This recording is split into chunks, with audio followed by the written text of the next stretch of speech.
welcome, and thank you for tuning in. You're listening to the Beyond 50 radio program. I'm Daniel Davis. If many of you have followed our program over the years, you know that we bring on wonderful experts that talk about things that most people find to be either impossible or bordering on miracles.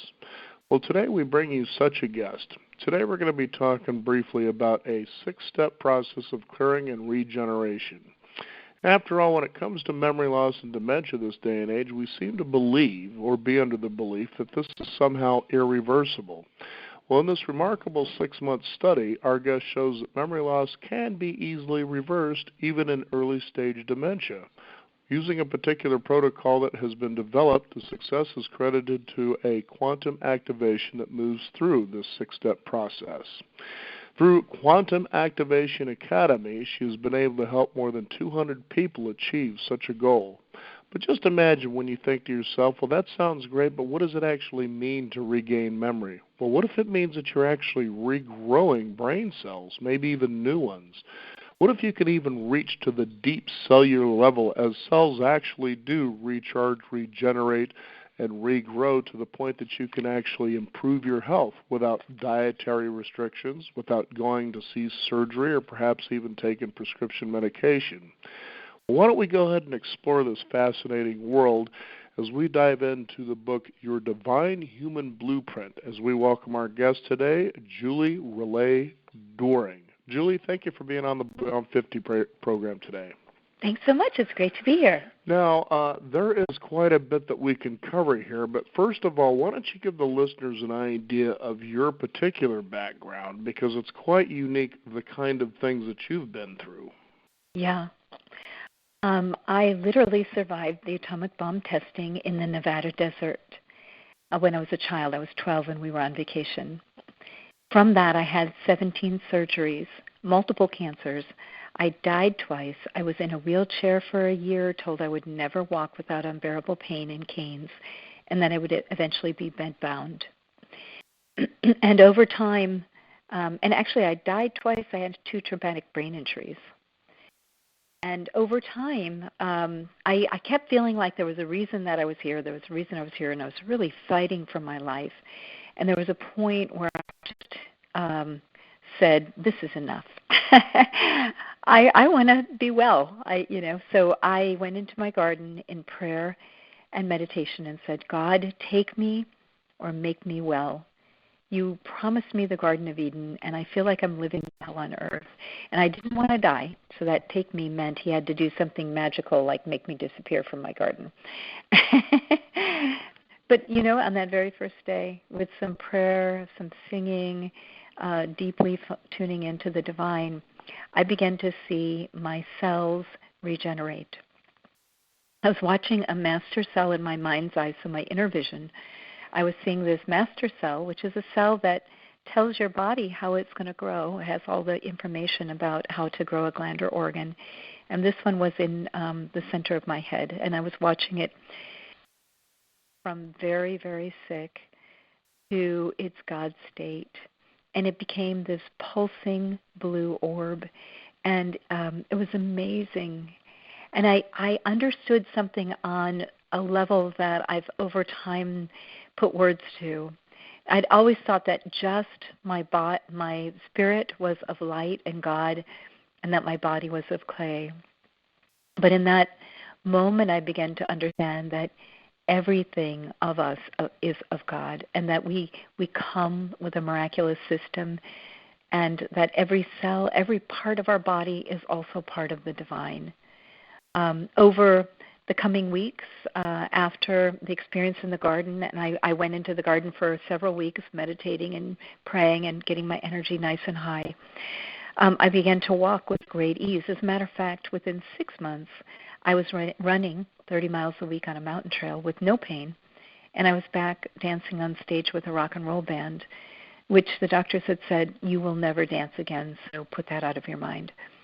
And then over that first year, the doctors and scientists who knew me were like, "What is going on with you? Because you're looking younger, you're getting healthier. We never see this happen in someone with your condition."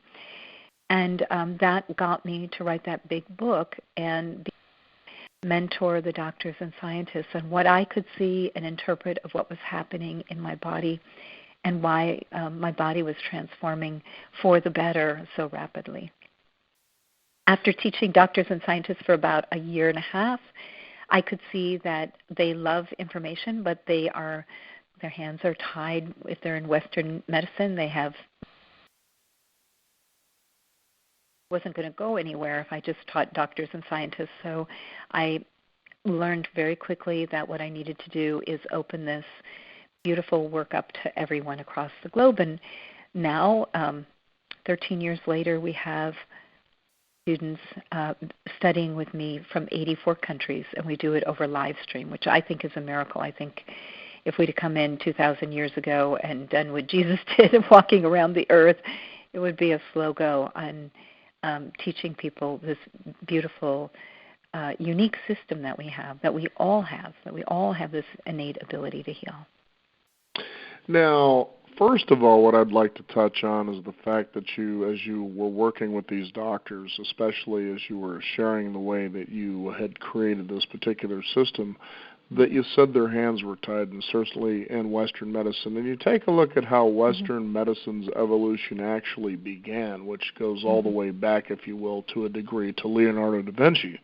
Yeah. You know, the ability to basically dissect a body, diagram it onto paper, and then, of course, now you're looking at the parts, which what he did was magnificent. I mean, it was something that at that time, you know, the way they were approaching health and healing was very medieval, to say the least. Yeah. But then as we evolved with science, I think the problem became, it's much like anything else, is that science began to be sort of, what do we want to call it, the protocol, but that isn't really the word I'm looking for. It's more of it's what they use. It's a term usually used in religion, I guess. But anyway, the point being is that it kept him. So we started putting a lot of like credence. The rule. Yeah, it was more than that. It's but the point I'm trying to make is that as it evolved, we started giving it this kind of credence, you know, to a point that we didn't even question anymore. We're scientists, we know. Now, I spent a lot of time over the years, especially starting in my 20s, reading about spirituality and religion from all different aspects of it. And it's funny how through all that I found myself led to areas of science, for instance, physics, quantum physics, and the like. And it's funny how these things, when you're in it enough, they start crossing each other, and you start realizing, okay, well, there's faith that kind of leads you on what seems to be a blind search. And then there could be science which sort of activates and says, no, this is very real stuff. So they kind of begin to complement each other, which we're seeing a lot more of this day and age. When we can't get for answers in one direction, we shift gears and go the other direction. So we search for God one way, and then we sort of try to prove God in another. And one of those is when they did the big quantum accelerator experiment trying to find what they call the God particle. Okay, where is God, you know, so to speak. Now, along comes one particular thing, and this really kind of coincides and aligns with what you're talking about here, is this Dr. Bruce Lipton, that a lot of people I'm sure are familiar with the biology of belief. To me, unfortunately, they took his work and it seemed they put it more in the self-help realm, and there it is. But what he was talking about was biogenesis, the fact that genes can change.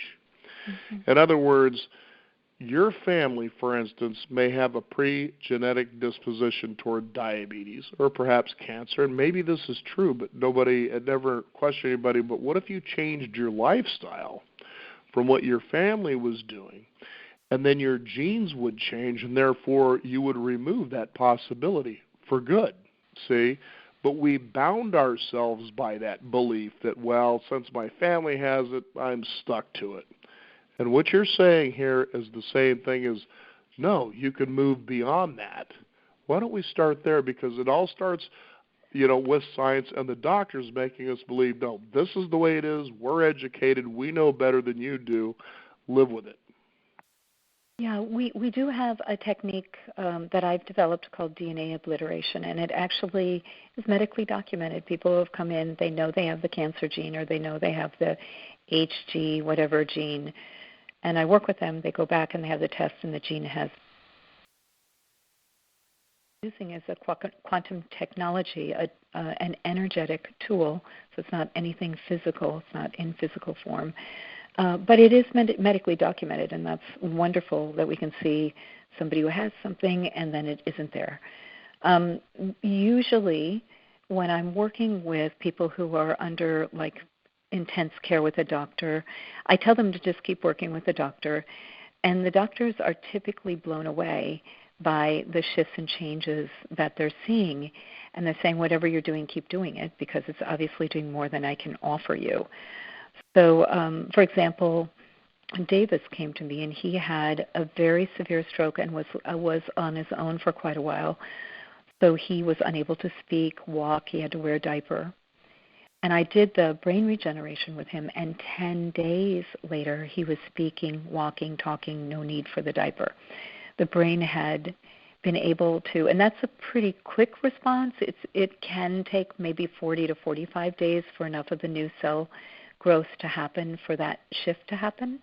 But he had a really quick turnaround on, moving back into his life well. And I think that the diagnostic part that medicine brings is good because we know where to look. But I think the finality part is terrible. I had to leave being treated by doctors because 3 of my doctors were telling me and thinking towards me, you're going to die, you're going to die, you're going to die, because what they saw was a lot of damage from radiation and, the cancers and whatever, and they didn't feel like I could live even a year, that the circumstances of my chemistry and my body were such that they had no faith in me. But I had faith in them. I remember leaving. I remember I was saying that I wanted to dance in the course of a week, saying, that's never going to happen. You need to get a cane with a stool on it so that you can sit down. And, you've got to start thinking about what you're going to be doing when you're laying in bed. How are you going to, assuming that I believed that I should end up in bed. And I think that it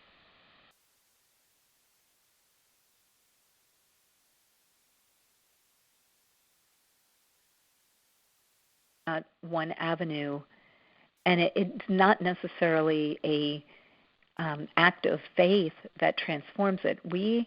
I've developed formulas that clear tumors, cysts, and growths. We just taught that class. So if you have cancer, we have a formula that clears tumors, cysts, growths, and scarring. We've been working on scarring, like if you've had radiation treatment, you've got a lot of scarring inside your body. That affects the quality of your life. So we're working on things like that, on repairing the things that you can't see and the things that you can see. So I love the diagnostic of Western medicine. I love that they're good in an emergency. If your leg breaks or you have a terrible cut in your head or something like that, they're going to fix it, and that's wonderful.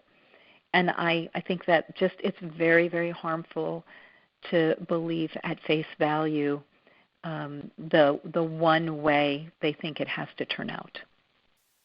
And there it is. And again, we've had many, I guess, call them experts or visionaries, those sort of people that would come on the program and they would talk about, well, let's just explore this further. And it seems to me the consistent consensus is, why doesn't somebody say, okay, look, what you have right here is diabetes, and then just simply say to the person, what would you like to go for? What would you like to have happen from here? What outcome do you see yourself wanting here? Mm-hmm. Now, I bring this up because there was a wonderful gentleman who was terminally ill, and it was through this particular experience. I mean, this guy was expected to die. That's just all there was to it, and it sounds much like you were in the same situation.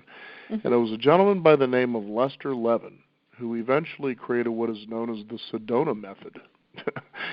And what he did was reverse these things, and he went on to live another 20 or 25 years, I guess. So he eliminated terminal illness. Now, when you hear about these kinds of things, or situations like you've been in where there was the absolute, but you said simply to yourself, but I would like and I desire a different outcome. which way do I go with this? Mm-hmm. What I like about your protocol, one of the things that I'd like to bring up is the idea of color. Now, look, we've all seen a rainbow in the sky. Apparently, that answer has been in front of us as long as we've been around as humans on Earth. And we hear the story, about Noah's Ark, and so whenever you see rain coming down on an earth and a rainbow, allegedly this is God's promise. He's never going to flood the earth again. Well, maybe it's his promise to say, if you take a look at the light, here's your first step toward healing and feeling that vitality and experiencing the Garden of Eden that I've promised you. Now, we're not trying to make this God and religious, but I mean, let's take a look at it from this perspective, and it kind of maybe blends science a little bit into this. So how about we start there? Yeah. I think I've done color work that no one else has done. I don't know if that's true. I've certainly not seen it, but it was really entertaining as I was reading some of this, like the idea of gold, okay? Or, you think of the Black Knight, how we've interwoven colors into even our mythical stories. There's got to be some truth, sort of like, there's the treasure chest, there's the gold the leprechaun promised at the end of the rainbow, Get it. The gold frequency is the higher frequency of the quantum field of transformation. So if you were looking at the color, it would be gold. And the pink frequency is unconditional female, divine female love. Pink, if you imagine pink on a scar over time, or you breathe in pink and gold, breathing in pink and gold will grow you 10 years younger in appearance if you do an hour a day of just imagining breathing in pink and gold. So say you have to spend an hour commute time, if you can write a little sticky note on your wheel and just stick it there and breathe pink and gold while you're listening to music and driving, you're going to look 10 years younger. If you imagine pink, applying the color of pink onto your lenses on your eyes, your vision will improve because the lenses will soften up, and pink will soften scar tissue and oftentimes will disappear scar tissue. On the other hand, there are colors, of course, like black and gray and brown and even white that can really interrupt health and healing and well-being.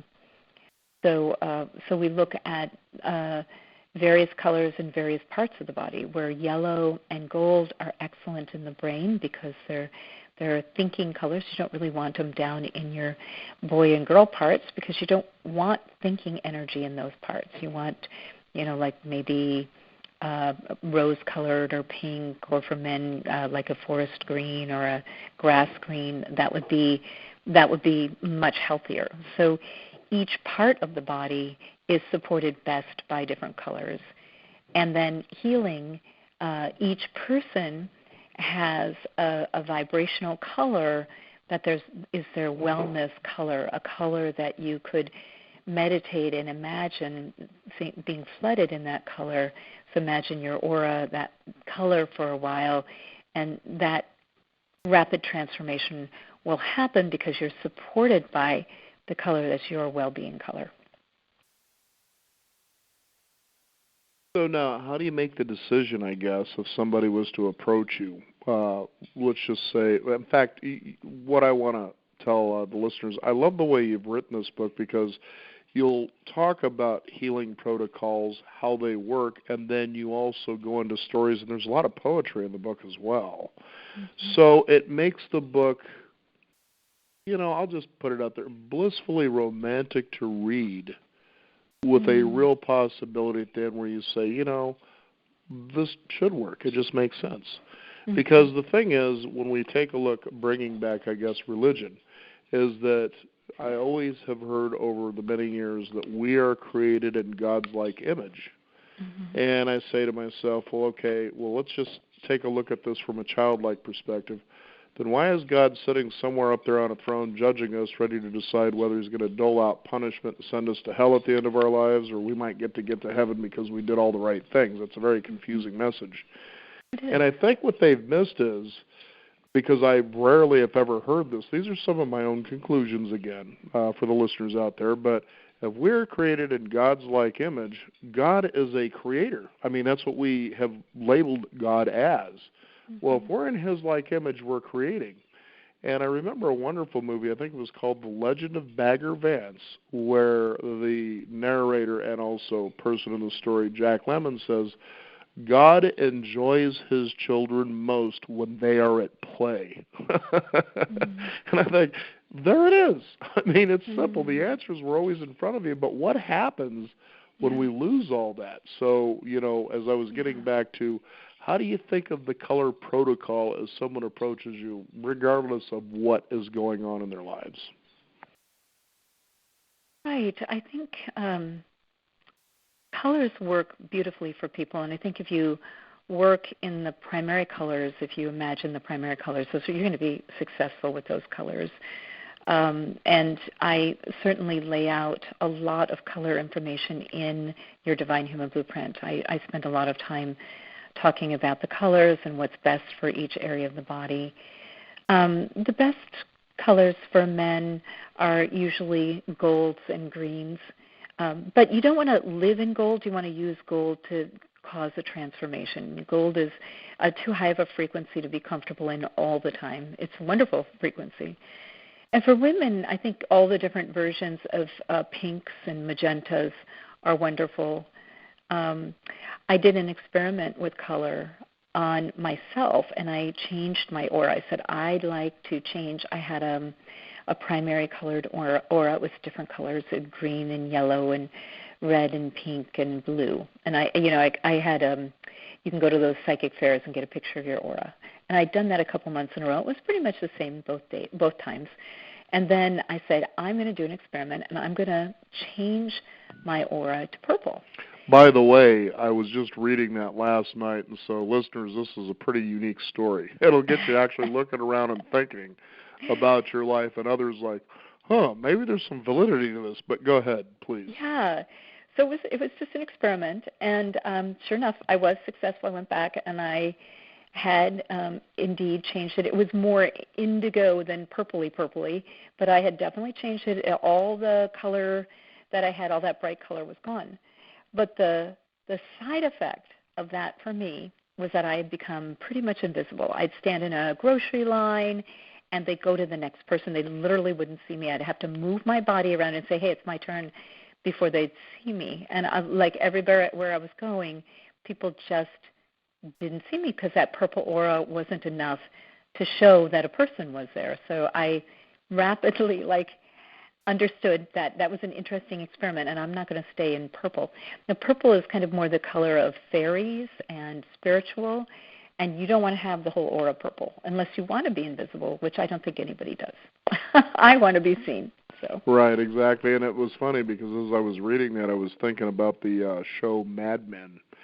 And Don Draper, who's the centerpiece of the show, is obviously somebody who's powerful. He's the ad exec everybody wants all the answers from. But eventually it gets to a point in the show, toward the last season, I suppose, that he's up somewhere in, and I want to guess it's Big Sur, California, to retreat because he's finally just, I guess, having a nervous breakdown. And there's a scene where they're sitting in a group and they're talking, and one guy actually begins to share his story about kind of like what you were talking about with the purple and not being seen. He says, I kind of liken myself to being this thing in a refrigerator. When the refrigerator door is shut, the light is off. And somebody comes, they open the refrigerator door, the light comes on, and I get kind of excited. But then they don't pick me and they reach for something else, and then the door closes again. And Don's just listening to this. Somehow this is astoundingly resonating with him somehow. And he says, and the gentleman goes on to just say, I find that I'm not only insignificant, but I'm not very interesting. Now, think about this. And he was real sad about saying this, but it was really a poignant scene because when you think of a day and age that we have so much technology and we have so much going on around us that tells us this is who we should be. And believe me, I'm in the business and I've studied a lot about things such as subliminal persuasion and why we are motivated to do and act the way we do. You have to actually start to question. This goes out there to all you listeners. What makes you do and think and say and want to do the things you do? Are they genuine? We always hear about this, but have you ever tapped in and authentically said to yourself, am I living authentically? Much as in Japanese Zen, do you live in the moment toward self-mastery. And I would say not too many people either A, will say yes, or they would be probably confused by that question in the first place. You've probably encountered quite a bit of that, haven't you? Yes, and I want to even add to that, I think we follow directions. And how often do we actually communicate with our body or our experience, our wealth, or whatever? How often do we actually get the measure of what level of success or satisfaction or health are we experiencing, rather than taking the vitamin? Is this vitamin actually going to, speak to the vitamin? Is the vitamin going to make a difference in my body? I hope I'm being clear on this. But there's this level of blessing that we can receive, but I think we don't take the time to notice that we're not even set for it. This is a whole other level of introducing an idea, but maybe your family DNA or bloodline programming was to, eat.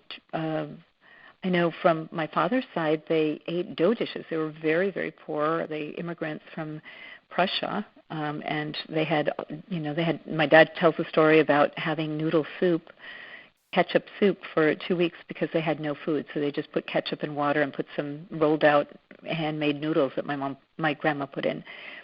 And they don't have permission, that family didn't have permission to really have high nutrient food. And so is your programming allowing you to fully integrate the nutrition you're giving it, if you are giving it high nutritional food?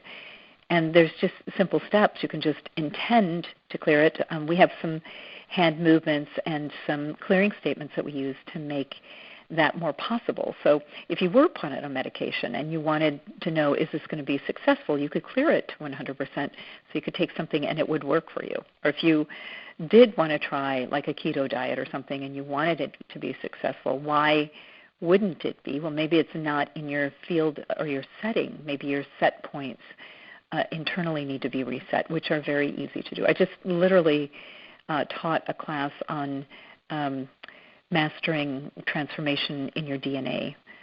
So we really do work with resetting ourselves so that we're set for full divine blessing. And the other thing I think about when I think about this conversation is I had asked myself and God 10 months ago, have I lived the life I could have lived? Have I received all the blessings I could have received? Because we miss so much, and thinking I've done so much, and I've lived so deeply and so profoundly, and I've cleared so much, and I got a 60% that I had overlooked 40% of the blessings that had come to me, that I just totally missed them, looked by them, didn't even see them. And I think, the more conscious we are, as to your point, the more conscious we are, the more we look at the opportunities. And then what is the opportunity now? And then open to the things that we're closed down to. I think that we're being showered every day with gifts and opportunities and blessings. And I think it's beautiful. We have free choice. But if you can realize that, I think when I tested for our community, it was more like people had lived more like 20% of the blessing that is coming their way. So the bringing in consciousness and learning, we do muscle testing. That's how we ask our body questions and look at what could have been possible. If you don't mind, if I could stop you there for a minute. When you say muscle testing, is that related to Psych K? Kinesiology. Oh, kinesthesia. Okay, I'm sorry. Yeah. Because I remember Psych K also does the same thing. It's testing muscle for the truth of an answer. Exactly. Okay. That's exactly what we're doing, and we're just using one quickly figure. Explain for people who may not know what kinesthesiology is, because I found that to be unique years ago as I was, encountering Psych K, and a friend of ours actually had integrated Psych K into her practice of addictions rehabilitation. So anyway, Beautiful. Please. Beautiful. Well, we use it for everything that we create. So everything we set up, a clearing chart or a regeneration chart or anything, we double check with muscle testing. And it's a skill. It's kinesiology. It was defined in 1976 by a chiropractor who understood And then a muscle became weak if something that was said was not true or not good for you or caused the body to be weak. So you'll see everybody who's listening, I'm sure if you've been to any kind of a health fair, you've seen somebody with their arm out and somebody else pushing their arm down. That's kinesiology. In the simplistic way, somebody's saying, hold on to this, now don't hold on to this, and then let's see, is this good for your body or not good for your body? So they're testing that way. Chiropractors use it a lot. We happen to use it. I use it a little differently. I use it with, it's a single finger. We're just testing with a finger. But it's the same thing. It's if the finger becomes weak, that the muscle becomes weak in the finger, you know that that's where you stop, or that's a no, or that's bad for you. So we've sophisticated it a bit, but it's very simplistic. So and pretty easy to use. Now, that being said, because we've been talking about the divine and so forth, one of the words that really gets out there quite a bit is the word of karma. Mm-hmm. And so, therefore, when we take a look at, for instance, somebody perhaps coming to you and saying, look, I've got this going on, I'd like to change this, then somebody else might come along and say, well, your karma may be from, who knows, several lifetimes ago. Says, no, you need to really kind of live with this. It's almost like karma is one of those things, as we were talking about earlier, that we seem bound by. And I think that doesn't seem fair to be birthed into this world. It may be there, but, why can't we just go on with our lives? We can. And enjoy those miracles and the co-creation that, we were so-called made in the image of. Exactly. I think that people get really starting to use karma in a punishing kind of way. Right. Karma isn't punishment. Karma is a something that has been left unresolved that you come to resolve in the next life. At any point, you can end that karma. You don't have to learn that lesson. You can clear it. I teach a karma clearing class. I've got karma clearing meditations. So I think what you're talking about is when people are like, this is what you have to live with. That's also like in India where you're born in a lower caste and you have to live with that. That's nonsense. We know that. And the funny thing is, as I was studying spirituality and religion over the years, my first, of course, motivation was in the Eastern traditions, not necessarily India. And simply what I was reading was karma just simply means action. I thought, well, that's simple enough. So how did it become a shackle? Yeah, no, it's not. And I think it's really a freedom. Either you choose, okay, I'm going to master what I came to learn, because we set up things that we can use as an opportunity to learn from, or I'm gonna just clear this. I'm not going to deal with this. This is an old thing that was from 600 years ago, and it's relevant to me now. It's a hassle, and I'm just going to clear it. And there's just an energy tool that you can use to clear it. But karma should not be a shackle. I think what I do want to say, though, is although it would be lovely if life were always blissful and happy, the reality is we're in a changing world, and we came into a world where we have the opportunity to grow. Sometimes we grow through great difficulties, and sometimes we have coasts, like a coast time where we can just, a coast life, or a period of time where we're just happy and it's easy. There's not necessarily so much growing going on when everything is easy. So understand that if we have a challenge, the opportunity is to live beyond the challenge, to embrace it, to love it, to disappear it, to learn from it, to transform it. So I'm just wanting to say that the goal isn't to just be bored and blissful on a beach, which might be fun for a month or two, but it's not going to be fun for a lifetime. You want to have opportunities where you grow. I think the thing that our mind does is go, oh, no, difficulties are bad, or oh, no, challenges are bad. And I think the biggest blessings come from the biggest challenges. And if you can look at that and master that, and always the answer to every question, of course, is love transforms any and everything. It might be loving yourself enough to not go through something, or it might be loving the issue or the other person, or giving room for, or a deeper level of understanding.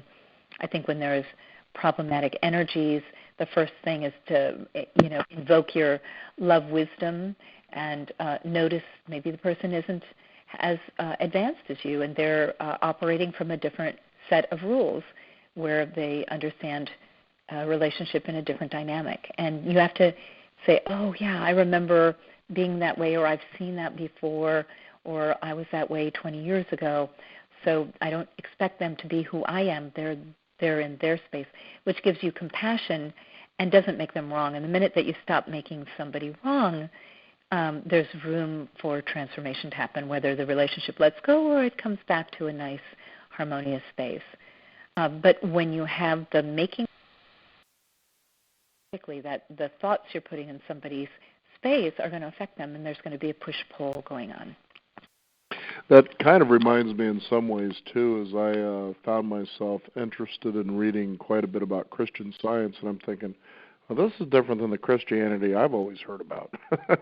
It actually makes a lot of sense, getting back to, I guess, the Christ consciousness. And that very same thing was talked about as they would say things like, be aware of your thoughts. Yeah. And like to give you one brief example, is there was a woman who was really interested in a particular home. She wanted to buy it, she wanted to occupy it, she wanted to own it. And as she was, through, call it the power of intention, wanting this for herself, which she didn't seem to realize is through vibration, that she was slowly making the gentleman who was occupying the house very sick to the point that he actually died. So she got what she wanted, but I'm sure that wasn't what he wanted. Now, people may look at that and go, oh, don't you think that's a bit of a stretch of science fiction? But think of how often in the course of a day where we become aware of something that perhaps we want. Then all of a sudden we seem to see this all around us.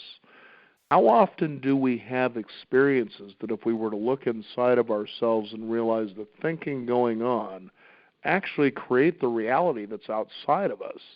A perfect example of that are people who might be considered to be sociopaths, where they become the victims of the very problems they're creating themselves, I guess, as a way of looking at all this. And in doing honestly, go ahead. I think that I'm just going to go into that. I think we have our field around us, and whatever we're thinking is what is coming into our field. The more we focus on something, the more we bring it in. So if you're focusing on a problem rather than the solution, you're bringing in more and more of the problem.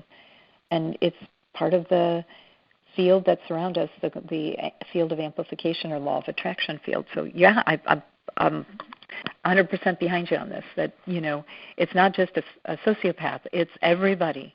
Whatever you're thinking is what you're creating. I was just using that as an example of how we can Beautiful. get caught up in our thoughts. And it was funny because not too long ago I was having sort of a fireside conversation with a neighbor.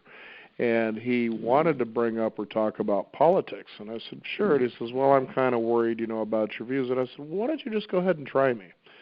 So, of course, he brought up, he says, well, I'm Republican, and Donald Trump, but I don't agree with what Donald Trump's doing. And I said, okay, what specifically don't you agree with Donald Trump right now? He says, well, Donald Trump's doing this. And I said, okay, is there a way that you can change that around you? Why are you leaving it all up to him? And as I kept doing that, he started realizing, why do we surrender our power to other people to solve these problems when we're aware of the problem? Why shouldn't we be the solution, just like what you were talking about? Mm-hmm. And I think it also goes hand in hand when we think of the deeper things such as, for instance, disease. Life force, for instance. You were talking earlier about this programming. That could be genetic programming, as I had talked about earlier with Dr. Bruce Lipton, and the idea that, well, if you become aware of these things, why can't you be the creator, the procreator, the way that you can maybe find yourself out of this, which is a lot of what you talk about in your book, and not getting into, the crazy, the mystical, so forth and so on, but what you actually write as you read through this really begins to make a lot of sense if you would just kind of let go and say, well, what harm could there be to go this direction? I can't see any real side effects other than possibly good, or, well, at least I took a shot. Yeah. I think that's one of the most beautiful things about our programs is that even because we're not doing energy work, like we're not using foreign energy, we're using a person's particles that are vibrating in the field to rearrange how their vibrating so they vibrate better for a person. So there isn't any healing crisis. There's only good results. And, the book is full of thousands and thousands of transformations and miracles. I mean, and our website and everywhere you look, anything that's associated with these tools is transformation and goodness. Now, one of the things that you talk about is what is known as recessive DNA obliteration, and my guess is from that is that what it is that your DNA recedes. Well, we're going to change that. So it's possible to change our DNA? Yes, definitely. Okay. We have 97% of our DNA is working wonderfully, doing exactly what it's supposed to do and running our body and cells and doing what it's supposed to do.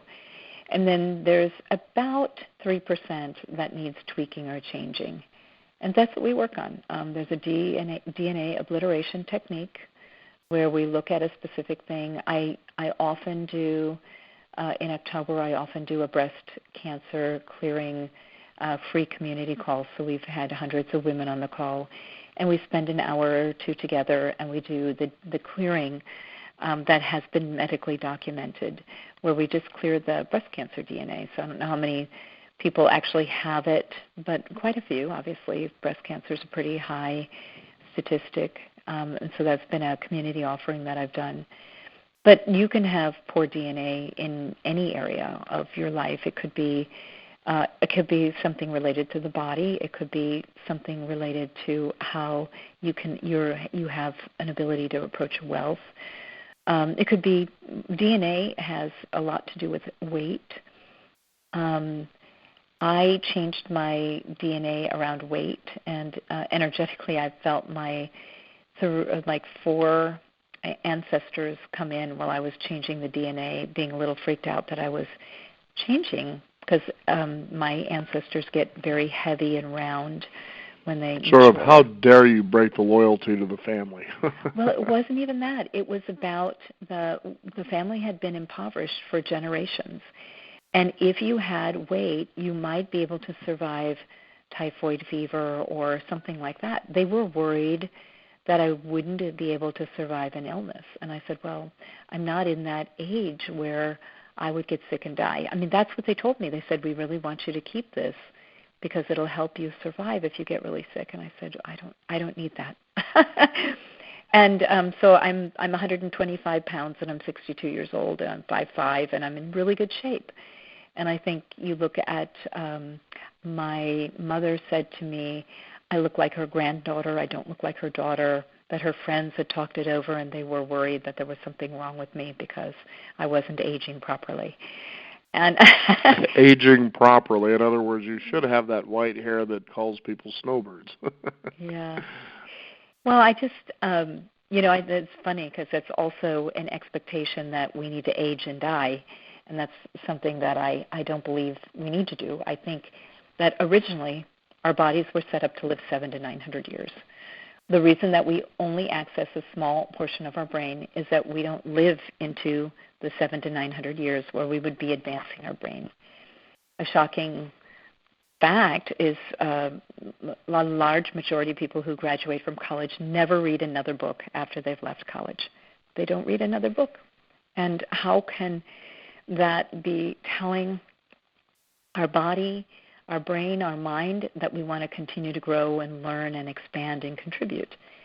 I really feel that the way to live a long, long life is give yourself lots of good challenges and intentions and commitments. I started adopting at age 58. My daughter is 3, and she's a special needs daughter. I lost a little baby boy this year. He was born blind, deaf, and cocaine addicted. But I'm open to more adoption. I believe that we need to live as if we're going to live hundreds of years. And I believe that we need to live our life committed to helping humanity transform and not to expect the people who are really struggling in the low frequencies to get there quickly. Like it's a journey. But if we can make a little bit of an improvement and a little bit of an improvement and raise those set points a little bit at a time, like the tortoise, slow and steady wins the race. So I feel very, very strongly that we need to live as if we're going to live a very long time and put aside those thoughts and notions. I was sitting next to a lady at a swimming pool. I guess it's a year ago now. It was funny. And Adelia was 2.5, and she was running around, jumping in the pool, and I was in and out with her. And the lady was only years older than me. I'm 62, and I don't know if I was 62 or 61 at the time, and she was 67.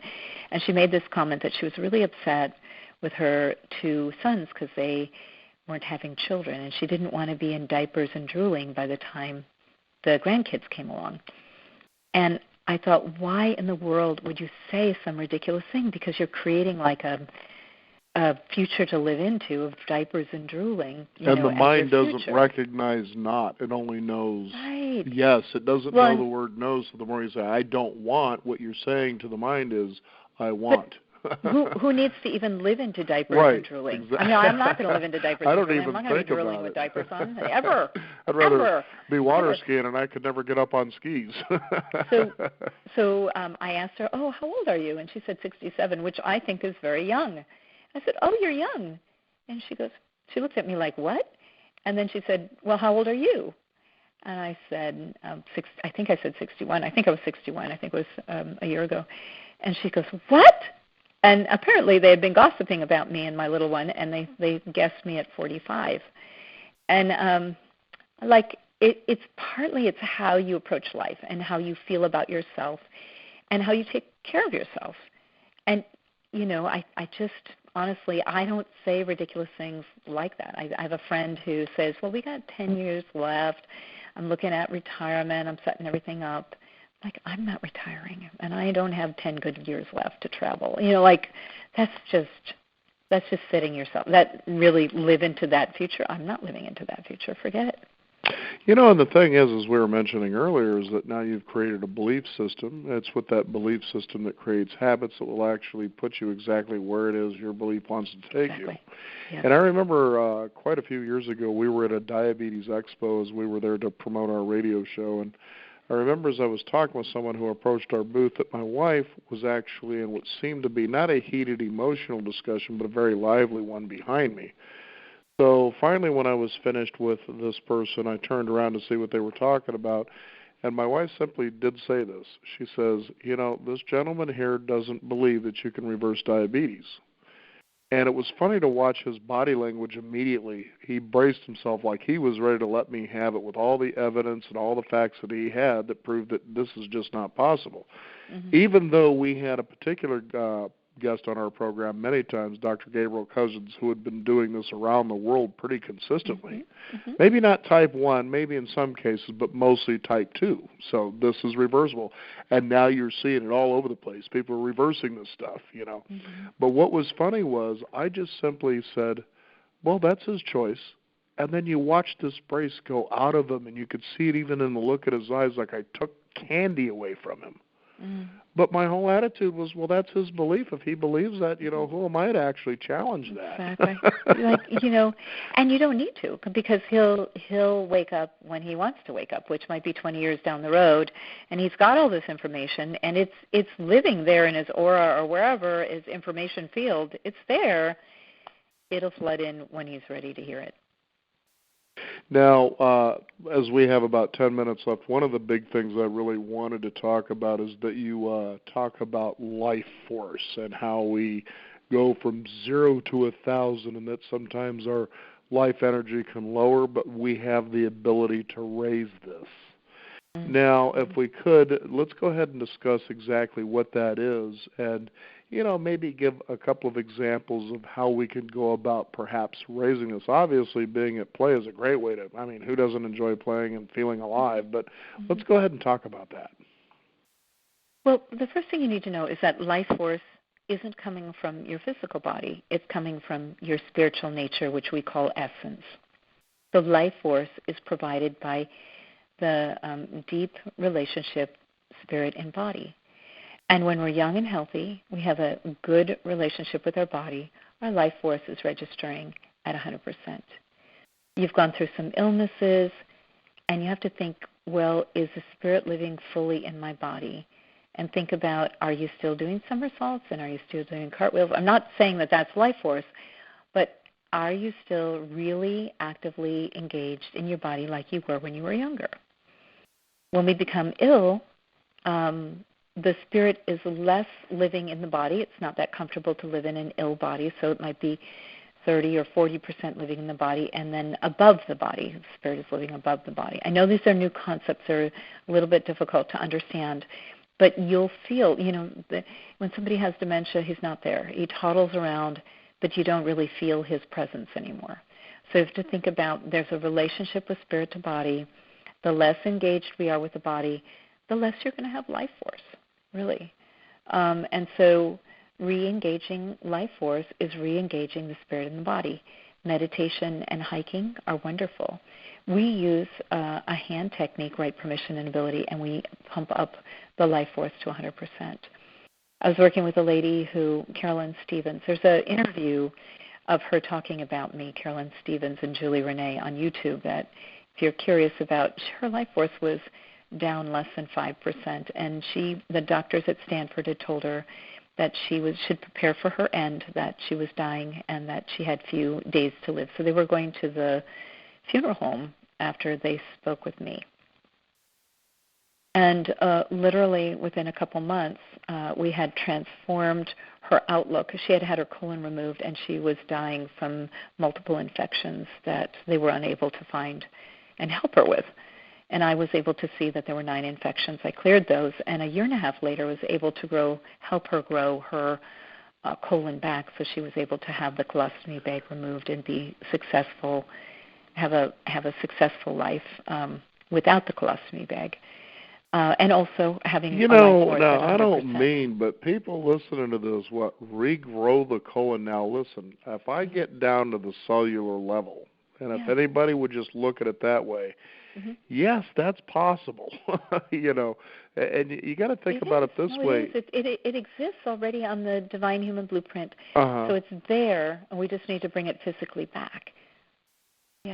Yeah, because I was going to say, again, over the years, I've talked with some fascinating people, just like yourself, and we're trying to put it out there. Look, the things that you have are all reversible. All you have to do, first of all, is just have the desire to move in that direction. No matter how crazy it seems of the things that you were doing to get you there, the only real thing about all of it is, are you moving in the direction and getting the results you want? If it means arranging, ancient turtle shells, but it gets you what you want, that should really be the key. But the point I wanted to make was that in billions of years of evolution, when you think about bacteria, and you think about the fact that bacteria is really part of our makeup, that it wants to be successful. And over millennia, we're talking, it's learned how to do that and do it very well. All you got to do to at least the biological degree of things, the physical degree of things, is find a way to support that. Say, I want to nurture you in this direction. Let's get going and let's be happy again. And then when you say something like, because I've heard things like, regrow a hand or things like that, and you kind of go, it does leave you scratching your head. I didn't think we were starfish, but apparently we've got that makeup somehow, right? Well, I think the master cell exists in the Divine Human Blueprint, so even if it's been removed, you have to work with the master cell. And if the body's willing, she was praying every day, if the body was willing, it grew back. I grew back my tonsils and adenoids to the shock of my doctors, who said that's not possible. I'd had them removed at 3 and grew them back in my late 40s. So I reversed. I wore glasses from 18 to 46 and stopped wearing glasses. I don't want to wear them anymore, and I improved my vision, which the doctor said was not possible. I think you have to make a decision for yourself. Some things move more easily. I've been working on a few other projects since I had 17 surgeries. There's other things I'd like to go back that haven't been as willing. We're working on formulas. I'm working on tools and techniques and systems to have it be not just a surprise when something grows back, but that it's the always. And that may take another 4 or 5 years, or might even take 10 years. I don't know. But it will happen. We will figure it out. We will figure out how everything works together and what the missing components are. And we will accomplish that. I think I've only ever heard of one other person, a fellow in Russia, I understand, is also growing back parts that have been surgically removed. I hadn't heard of anybody else who was actually doing it. As a concept, people understand it, but as a reality, certainly in our Quantum Academy, we are doing it. So anyway, it's very exciting. Well, it certainly is, but again, I'm imagining that as you're out there and you're doing, sometimes maybe a lecture tour. I don't know if you do those, but we'll just say that you're out there and you're doing Q&A. How much have you been challenged by the so-called conventional wisdom? And I love using that word because there's programming in and of itself. Yeah, none. Zero. Really? I know what you're asking, but it's just I think I present softly, and people I don't give something to push against. Right, and I do makes sense. Honor the really fact that everybody has a right to think their own thoughts. So I don't get challenged like that. And also, though, if somebody's saying I'm really doubtful, I'm like, well, you need to listen to your intuition, and if you're doubtful, then that's what you need to listen to right now. And when you're ready, we're here for you. So I think also give that opportunity. Just not believe what we believe. You have to. Right. We're not for everybody. I'm not for everybody. I'm here to work with a specific group of people who hear this and their heart sings and they're like, finally, at long last, I knew this was possible, and now there's somebody on the planet who can help me accomplish my dreams. And that's who I'm here for. I'm not here for every single person. I'm here for the people who are like, oh, yes, this feels so good. Right. I like it. Yeah. And even the way you described how my book felt to you, the words were so lovely, something a romantic whatever. Yes, it literally is. As you read this, it's literally like a romantic journey because, again, you interweave stories of people as you're trying to showcase particular things that you're pointing out. And then at the same time, you'll turn to a page, and then there's poetry going on in there, and you're like, whereas most books sometimes, and they could be like this, I'm not saying they are, but they could be like this, seem to be more technical and methodical, and you pick it up and you're going, okay, I'm reading this, and here it is, it's almost mechanical. And really, life is not that way. That even goes to, sometimes Western medicine tends to seem mechanical that way. We'll do this and this and this, and this is the result we'll get at the very end. And even Bruce Lee, the late Bruce Lee, was challenging that, saying, the idea is true self-expression, and this is the only way I know how to show you folks how to do that. And so, like you said, it's not for everybody. But certainly for those people out there who are listening, I can't see any side effects that are negative. None. There are none. Yeah. No. Boy, that keeps it simple, doesn't it? It's goodness. Julie, I'd love to have you back on the program today. I mean, again, there was so much to cover here. It was funny when I was reading the chapter when you were talking about the auric field, and sometimes as I've been even in Sedona or even up in Portland, Oregon, you say, have your aura photographed, and there's something inside of me that kind of chuckles, like, really? But there's got to be some level of truth. I'm fairly open-minded to that, but I loved how you talked a lot about that, but even sharing your example today of turning purple and disappearing altogether. Yes, exactly. Yeah. Well, and I think that that's helpful if you think, I'm really not being seen at work, or I'm not being valued in my relationship or whatever, and you brighten up your aura. It might be that you've gone through a depression, or you might be feeling a little sad, and so your aura's gone kind of gray or dark. And just by putting some bright primary colors in there, you're going to be more visible. Well, again, I'd love to invite you back on the program to talk more about the other different things you're doing. I think it certainly could be of benefit to a lot of our listeners. And is there a website people can find out more about your work? Yeah, absolutely. JulieRenee.com. And then if you do /Quiet Mind, you'll get a little PDF on how brain regeneration works, and you'll get a beautiful 5-minute meditation to calm and quiet the mind. It's very high frequency. It feels wonderful, a 5-minute guided meditation. And I'm a harpist, so there's harp music in the background. Well, you got to love that, and I certainly know that a lot of people, especially this day and age, as you see that now we seem to have been born with cellular phones attached to our hands. This is how we view the world now. Don't talk to me. I'll experience you through this way, that quieting the mind is certainly the order of the day this day and age. It is. It's a good thing to do. Yeah, I don't even own a cell phone, and most people think I'm a hero or I'm a miracle worker. It's like, how do you manage to do that? I said, well, I managed to actually be alive and live. I mean, I know when I need to use a phone, and there it is at home when I need to use it, and I'll get back to you. Yeah, I like that. I use it very little, partly because my special needs daughter is pretty freaked out by technology. So I know people are surprised when it takes 2 or 3 hours for me to respond to a text or longer. Yeah. And I say, well, you can't really expect me to respond any faster than that. And I just let people know on the weekends the phone is put away. So I'm not responding. If you need me, you're going to have to, I don't know what that Well, when the time comes, then I'll get back to you. How about that? Yeah. And since we might live to 600 or 700 years old, it could be that far down the road. We just never know. But at least the anticipation keeps you looking forward and keeps you living good, doesn't it? Yeah. That's a great way. I know we've covered that a lot on our shows. One of the things that help people live longer, healthier lives is that you're anticipating things. That means that you put things ahead of you so that you're moving forward toward it, and it's just an amazing thing. So, Julie, again, thank you for being on the program today. And again, your website is julierenee.com, correct? Right, Julie Renee, and it's RENEE.com. Very good. And we'll also post certainly a link on our website at Beyond 50 Radio as well. Julie, again, thank you again, and I'd like to, revisit this conversation again on the other things that you're doing as well. Sounds great. I'd love to do that. You bet. Thanks again. We want to thank you, the listeners out there, for joining us here on the Beyond 50 Radio program. You can discover more at beyond50radio.com. That is the number 50. We do encourage you to sign up for our weekly e-newsletter. Keep up to date with what's going on in the world of Beyond 50 as well as our upcoming shows.